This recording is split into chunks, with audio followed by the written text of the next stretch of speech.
Hello everyone, स्वागत है आपका मेरे यूट्यूब चैनल नेटवर्क सुरक्षा में। तो आज हम समझेंगे फोर्टिगेट फायरवॉल में वीलन इंटरफेसेस कैसे कॉन्फ़िगर करते हैं एंड बिटवीन टू विलेंस कैसे कम्युनिकेशन अलाउ करते हैं। By default between two VLANs communication deny रहता है। उससे पहले समझेंगे विलन का यूज क्या है बेसिकली। सो बेसिकली विलन का use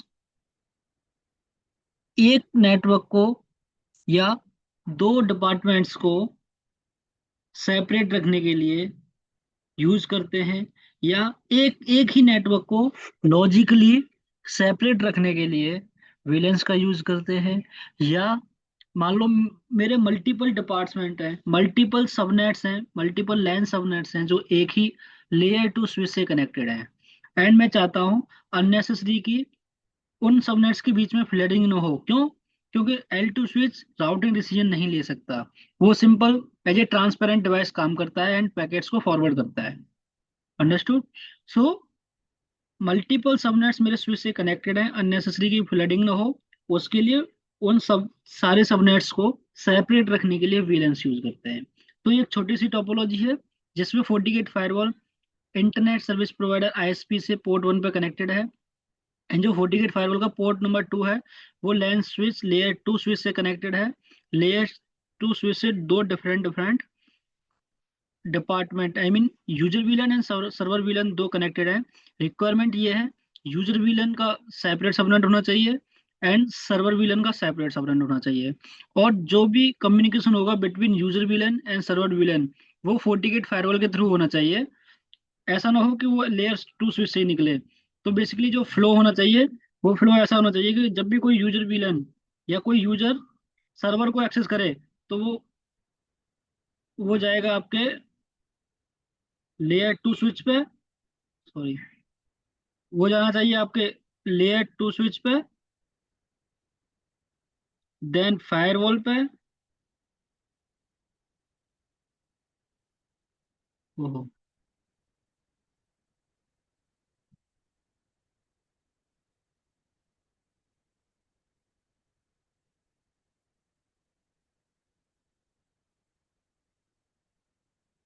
layer 2 switch then firewall. जब फायरवॉल से इन होगा वो वीलन 10 से इन होगा, देन फायरवॉल राउटिंग के बेस पे वीलन 20 से वो आउट कर दोगी, देन वो सर्वर्स के पास में, राइट। कम्युनिकेशन ऐसा होना चाहिए, कम्युनिकेशन मेरा ऐसा नहीं होना चाहिए,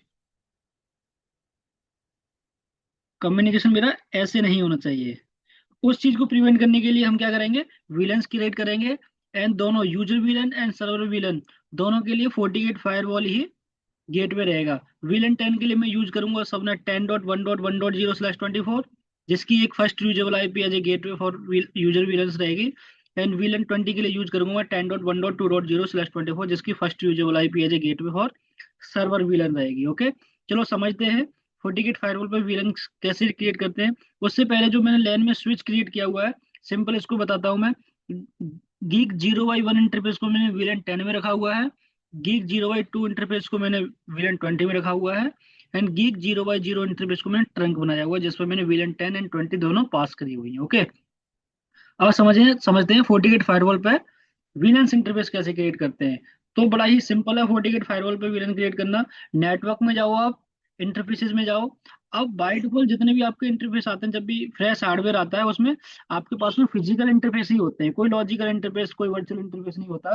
बट आपको logical interface virtual interface create करने की नीड है, तो आपको बड़ा ही आसान तरीका है, इंटरफेसेस में जाके क्रिएट न्यू करो, एंड आपको इंटरफेस क्रिएट करना है तो सिंपल इंटरफेस पे सेलेक्ट कर लो। ओके, तो सबसे पहले आपको इंटरफेस का नाम देना, जो भी हमारे केस में क्या रहेगा, यूजर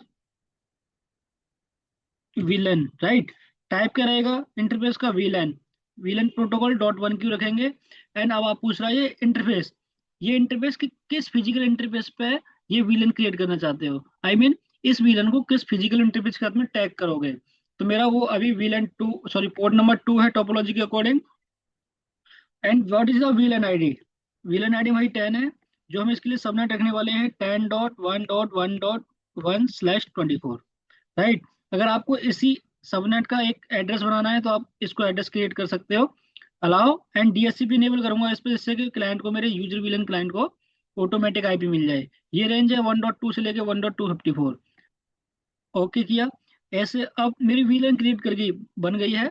बट इसको मैं कहाँ देखूंगा? इसको मैं देख सकता हूँ under the port number 2, click on the plus icon. अब ये इंटरफेस का एक्सपेंड हो जाएगा। ये यही क्यों दिख रही है?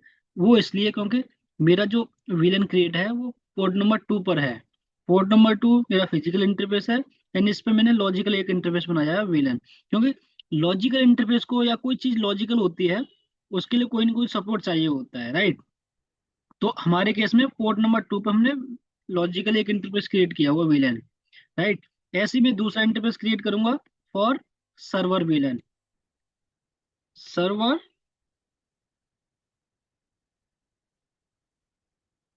Villain, right? इस केस में इंटरफेस हमारा फिजिकल इंटरफेस सेम रहेगा, क्योंकि एक ही इंटरफेस है जो स्विच को कनेक्ट करता है। एंड इस बार हमारी विलेन आईडी रहेगी 20। सबनेट रहेगा हमारा 10.1.2.1/24। ओके। पिंग इनेबल करेंगे टेस्टिंग के लिए, एंड डीएचसीपी इनेबल करेंगे। अब क्या है? अब हमारी क्या है, दोनों विलन्स फायरवॉल पे क्रिएट हो गई। आप क्लियरली देख सकते हो कि दोनों विलन के सेपरेट इंटरफेस बने हैं। और बिटवीन टू इंटरफेस कम्युनिकेशन 48 में बाय डिफॉल्ट डिनाई रहता है। बट उससे पहले देखते हैं कि जो मेरे सिस्टम्स हैं, जो मेरे यूजर विलन का सिस्टम है एंड जो सर्वर विलन का सिस्टम है, इनको आईपी ऑटोमेटिकली मिल रही नहीं मिल रही, जैसे मैंने डीएससीपी कॉन्फ़िगर किया हुआ है, राइट? तो पहला सिस्टम ओपन करेंगे, एंड डीएससीपी इनेबल करने के लिए सिंपल आईपी डीएससीपी चलाओ। सॉरी, स्मॉल में आईपी डीएससीपी, ये डोरा प्रोसेस फॉलो करेगा, एंड इसको आईपी मिल जाएगी डीएससीपी से। अब यूजर वीलन में हमारा जो यूजर सिस्टम है, उसको आइडली 1 डॉट सीरीज से आईपी मिलनी चाहिए थी। ऐसा ही एक्सपेक्टेड था, और उसी के अकॉर्डिंग हमें मिली भी 1.2 IP, first usable IP in the DSCP. इसको मिल गई। और जो गेटवे है 10.1.1, जो मेरा यूजर वीलन टेन का गेटवे आईपी कॉन्फ़िगर है 40 गेट के इंटरफेस वीलन 10 के लिए, राइट? सर्वर वीलन पे भी चेक करता हूँ मैं। सर्वर वीलन का क्या है? इस पे मुझे 2 डॉट की सीरीज की आईपी मिलनी चाहिए, क्योंकि सर्वर विलन मैंने विलन 20 पे कॉन्फ़िगर करी है, जिसको सबनेट दिया हुआ है 10.1.2. समथिंग। तो इसको आईपी 2 डॉट के सबनेट से मिली, राइट? 2 डॉट के सबनेट से फर्स्ट यूजेबल आईपी इन डीएससीपी रेंज मिल गई इसको। इतना अपना क्लियर हुआ।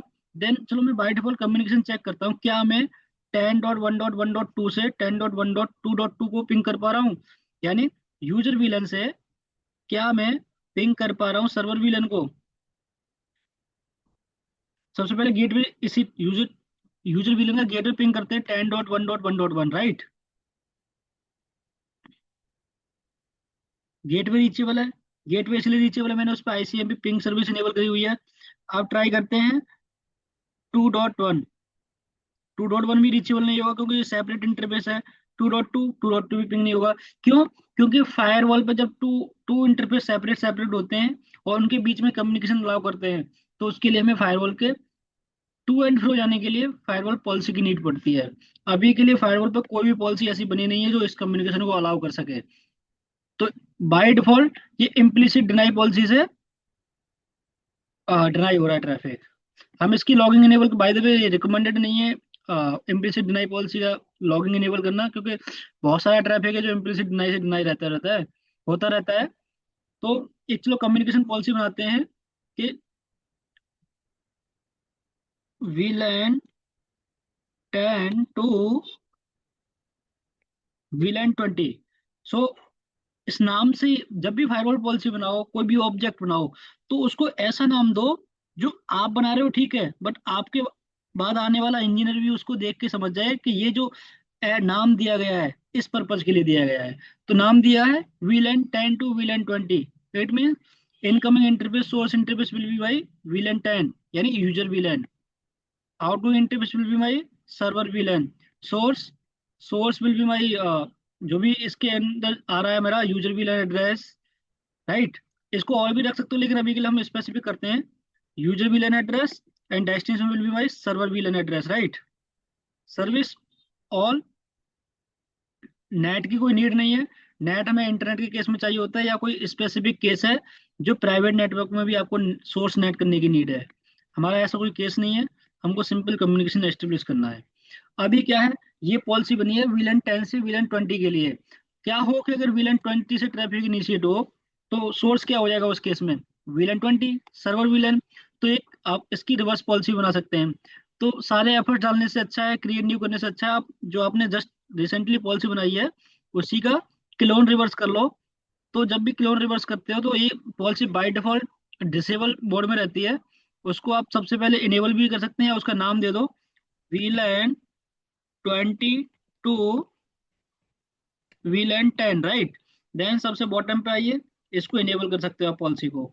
अब क्या है, आपके पास में by directional communication policy allowed है, अवेलेबल है between communication for between user VLAN and server VLAN, correct. चलो ट्रैफिक इनिशिएट करके देखते हैं क्या होता है।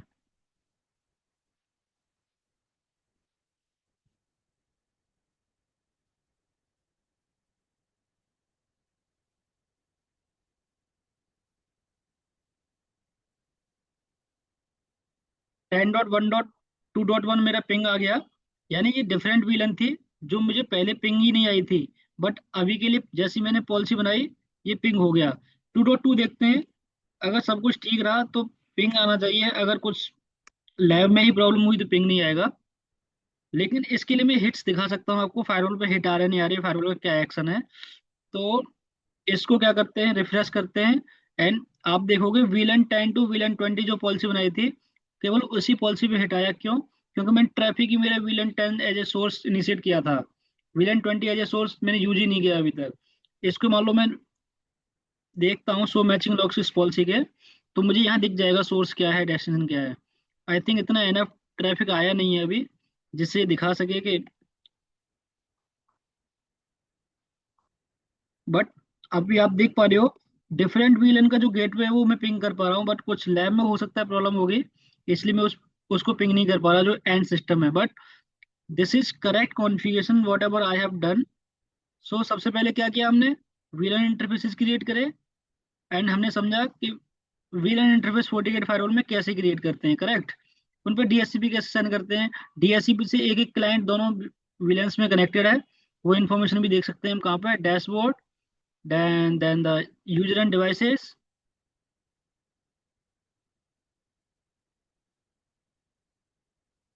So not DSCP, yes, under the network and DSCP, VPCS1 VPSS2। VPS1 जो मेरा 1.2 VLAN 10 का पार्ट है, VPS2 जो मेरा सर्वर 2 का पार्ट है, राइट। इनको क्या IP है, कब लीज एक्सपायर होने वाली है, एंड इनके कम्युनिकेशन के लिए फायरवॉल पॉलिसी बनाई। इतना ही है। सो इस वीडियो में हमने समझा कैसे VLAN इंटरफेस हम क्रिएट करते हैं, राइट। आई होप वीडियो आपको पसंद आई होगी। Thank you everyone.